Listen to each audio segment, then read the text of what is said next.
আসসালামু আলাইকুম, আমি Tasnim Alam Krishna, qualified behaviour analyst, international behaviour analyst.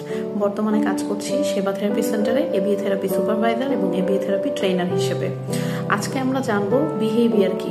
Behaviour নিয়ে যখন আমরা কথা বলি, সাধারণত আমরা নন প্রফেশনালরা যখন বিহেভিয়ার নিয়ে কথা বলি, তখন বিহেভিয়ারের মধ্যে অনেক বেশি আবেগ বা অ্যাডজেক্টিভ অনেক বেশি ইউজ করি।